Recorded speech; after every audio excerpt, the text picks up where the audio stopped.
जेव्हा एक सून वेगळी होते तेव्हा तिच्यावर मात्र घर फोडल्याचा किंवा कुटुंब दूर केल्याचा आरोप केला जातो. पण खरं तर कुटुंब हे केव्हा दूर होतं? जेव्हा एक मुलगी लग्न करून सासरी येते तेव्हा तिला जाणारा त्रास. खरं तर कुटुंब प्रमुख म्हणून सासऱ्यांची ही जबाबदारीच असते की घरामध्ये येणाऱ्या मुलीला बापाचं स्थान मिळवून देणं, बाप म्हणून तिच्या पाठीशी उभं राहणं. पण जर घरातील सासरा जर आपल्या बायकोला म्हणजे सासूरास करणाऱ्या सासूला साथ देत असेल, आपलं असं नातं फक्त जपत असेल आणि घरात येणाऱ्या सुनेचं आणि मुलाचं नातं मात्र फक्त विभक्त कसं राहील याकडे जर त्या दोघांचं लक्ष लागलं असेल तर असं कुटुंब कधीच सुखी होत नाही. मग नाईलाजाने ती सून वेगळी होते आणि या वेगळ्या जाणाऱ्या सुनेवर मात्र आरोप केले जातात. आणि खरं तर जबाबदार या घरामधील व्यक्तीच असतात, ते म्हणजे सासू सासरे. आणि हे सासू सासरे मात्र घरामध्ये अशी कीड लावतात ना की मग जर घरामध्ये 2 मुलं असतील तर मात्र दुसऱ्या मुलाला किंवा दुसऱ्या येणाऱ्या सुनेला मात्र खूप साऱ्या गोष्टी ती सहज उपलब्ध करून देतात. कदाचित जो त्रास त्यांनी पहिल्या सुनेला दिला असतो तो त्रास तिला दिला जात नाही. किंवा एखादी सून जर श्रीमंत घरातील असेल, एक जर कुटुंबातील गरीब कुटुंबातील असेल तर अशा मुलीला मात्र त्रास दिला जातो. आणि मग काय होतं की या गरीब कुटुंबातल्या मुलीला भेदभावाची कीड लागल्याने तिच्या मनामध्ये मात्र कुठेतरी खंत निर्माण होते की मी या घरची सून आहेच ना, मग या मोठ्या घरच्या श्रीमंत सुनेला सर्व अधिकार, सर्व गोष्टी, सर्व सुखसुविधा का उपलब्ध करून दिल्या जातात, असा प्रश्न देखील ती उपस्थित करू शकत नाही. मात्र तिच्या मनामध्ये दुःख, यातना या कोणीही समजून घेत नाही. तिच्यावर मात्र फक्त आरोप केले जातात की तू आमचं कुटुंब फोडलंस, तू आमचं कुटुंब दूर केलंस. पण खरं तर ही व्यथा प्रत्येक अनेक गृहिणींची, अनेक महिलांची आहेत ज्या कुटुंबापासून वेगळ्या झाल्यात आणि तरी देखील त्या कुठेतरी कुटुंब पुन्हा एकत्र येण्यासाठी प्रयत्न करत असतात, धडपडत असतात. अनेक वर्षानुवर्ष त्या त्याच याच्यात असतात. पण दुसरी सून आल्यानंतर त्या कुटुंबामध्ये खरं तर जो भेदभाव सुरू होतो, जो आई वडील करतात, सासू सासरे करतात, त्याने कुटुंब खरं तर पूर्णपणे संपुष्टात येतं आणि आरोप मात्र पहिल्या सुनेवरच केला जातो.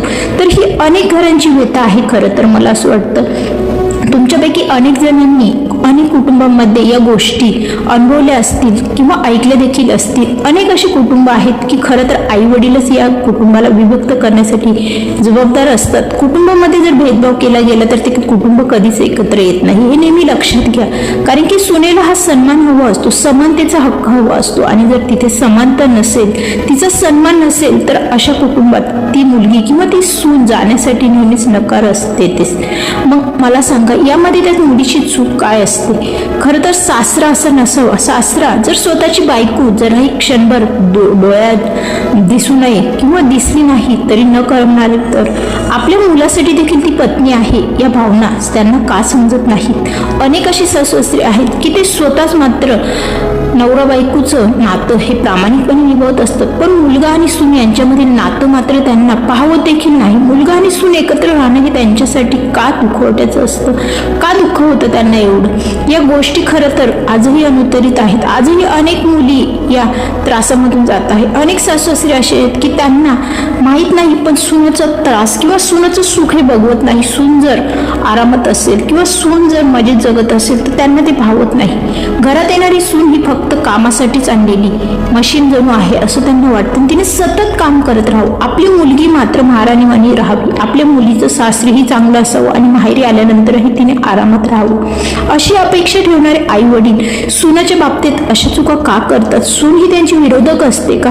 आणि या सुनेकडूनच त्यांच्या खूप साऱ्या अपेक्षा असतात. मग असेही सासू सासरे ज्यावेळेस खरं तर स्ट्रगल काळ सुरू असतो, ते मुलगा आणि सून यांचे मुलं लहान असतात, जेव्हा त्यांचा संसार सुरू होतो, खरं तर तो खूप कठीण काळ असतो. त्या काळामध्ये मुलांना जन्म देणं, मुलांना सांभाळणं, मुलांना मोठं करणं, या सगळ्यांमध्ये त्यांना कुठेतरी मोठ्यांचा आधार, मायेचा आधार किंवा कुठेतरी चांगल्या गोष्टींची संगत हवी असते. पण तो आधार, तो मायेची ऊब हे लोक देत नाही. मग अशा मुलगा आणि सुनाकडून मात्र त्यांना फक्त द्वेष मिळतो. आणि मग त्या मुलांना, त्या सुनेला मात्र ते गृहीत धरतात. आमचा मुलगा आमची सून आहे म्हणून ते गृहीत धरतात. आणि त्यांच्याकडून मात्र खूप साऱ्या अपेक्षा, त्यांच्याकडून शेवट, त्यांच्याकडून आजारपण, त्यांच्याकडून वृद्धापन, या सगळ्या गोष्टी त्यांनी कराव्या अशी त्यांची माफक अपेक्षा असते. अर्थातच आई वडील म्हणून अपेक्षा करा, पण मुलगा आणि सून यांच्या देखील तुमच्याकडून काहीतरी अपेक्षा आहेत ना, ज्या खरं तर सुरुवातीच्या काळामध्ये तुम्ही त्यांना दिलेलं वागणुकीवर अवलंबून असतात. जर सासू सासरे म्हणून प्रत्येक आई वडील मुलाच्या आणि सुनेच्या सुरुवातीच्या काळात जर त्यांच्या पाठीशी आई वडिलांसारखंच जर उभे राहिले, खंबीरपणे त्यांच्या पाठीशी त्यांना आधार दिला, कारण की सुरुवातीचा काळ हा आई वडिलांचा वृद्धाप काळ नसतो, पण त्यांना फक्त सासू सासरे हा लेबल घेऊन जगायचं असतं. आम्ही सासू सासरे झालो, परक्याची सून परक्याची मुलगी आपल्या दारात आली, मग तिला कसा त्रास दिला जाईल, तिच्यावर कसे अधिकार गाजवले जातील, तिच्यावरती कसा रुबाब केला जाईल, ती कशी आमच्या कंट्रोलमध्ये राहील, याच गोष्टींकडे ते लक्ष देतात आणि सतत त्या मुलीला त्रास देऊन मात्र त्या मुलीच्या मनामधून स्वतःचं स्थान मात्र कमी करून घेतात. मग अशा लोकांचं स्थान कमी झाल्यानंतर त्या मुलीसाठी त्यांच्या मनामध्ये ना आदराचं स्थान राहतं ना मानाचं स्थान राहतं. मग अशा वेळेस ती मुलगी या लोकांपासून अपेक्षा सोडून देते आणि दूर राहण्याचा प्रयत्न करते. तिकडे सुद्धा तिच्यावरती आरोपच केले जातात की आम्हाला विचारलं जात नाही, आम्हाला किंमत दिली जात नाही, आमच्याशी बोललं जात नाही, आमच्यापासून तुटक राहिली जाते. अरे पण या तुटक राहण्यामागे तुम्ही कुठेतरी जबाबदार आहात, तुमची कुठेतरी वागणूक जबाबदार आहे, या गोष्टी तुमच्या का लक्षात येत नाही? या गोष्टी खरं तर खूप छोट्या गोष्टी असतात ज्या कदाचित समाजाला दिसतही नसतात. त्या फक्त त्या घरातील सुनेने अनुभवलेल्या असतात. त्या सुनेला होणारा त्रास हा फक्त तिलाच माहीत असतो. जगाला माफक गोष्टीच माहीत असतात, ठराविक गोष्टीच जगाला माहीत असतात ज्या कदाचित खूप साऱ्या भांडणानंतर समोर आलेल्या असतात. पण आतमध्ये तिने जे झेललेलं असतं ना ते कदाचित समाजाला दिसतही नसतं आणि त्या कुटुंबाला ते मान्यही नसतं. सासू सासरे हा तर असा घातक प्राणी आहे ना समाजामध्ये, मी तर म्हणेन सुनांसाठी, की ते एक विषारी असे पात्र असतात कुटुंबामध्ये विष पेरणारे. पण ते मुलांच्या किंवा सुनेच्या किंवा समाजाच्या लक्षात येतही नाही. सून जरी त्या गोष्टींसाठी कितीही दावा करत असेल ना तरी आपला समाज फक्त सुनेला दोष देतो. नवरा हा सुनेची साथ देत नाही, कारण की सुरुवातीचा काळ हा फक्त त्याला आई वडिलांच्या म्हणण्याप्रमाणे जगायचा असतो आणि त्यानंतर जेव्हा मुलं होतात स्वतः एक बापाचं कर्तृत्व तो करत असतो. कुठेतरी बायकोची होणारी, आपल्या मुलांच्या आईची होणारी धडपड पाहून, तिचं ते स्ट्रगल पाहून मग कुठेतरी त्याला संसाराची अस्तित्वाची जाणीव होते तिच्या, आणि मग कुठेतरी त्याला त्याची जाणीव झाल्यानंतर जेव्हा तो स्वतःच्या कुटुंबाचा पत्नीचा विचार करतो आणि तेव्हा मात्र त्याच्यावरती लेबल लावलं जातं की तो बायकोचा बैल झाला, तो स्वार्थी झाला. असे देखील सासू समाजामध्ये आहेत की सून जेव्हा घरात येते तेव्हा तिला प्रचंड त्रास दिला जातो. अगदी मुलाला देखील, आपल्या स्वतःच्या मुलाला देखील परखं केलं जातं. अनेक अशी कुटुंब आहेत की त्यांच्या अहंकारापाठी स्वतःच्या मुलाचा, स्वतःच्या सुनेच्या सुखांना बळी दिले आहेत त्यांनी. अनेक मुलं सुना या घर सोडून विभक्त झाले, दूर जाऊन राहतात, दूर गावी परदेशी राहतात. पण या आईवडिलांचा अहंकार इतका मोठा असतो ना की त्यांना आपला मुलगा सून येत नाही याची खंत देखील मनामध्ये नसते.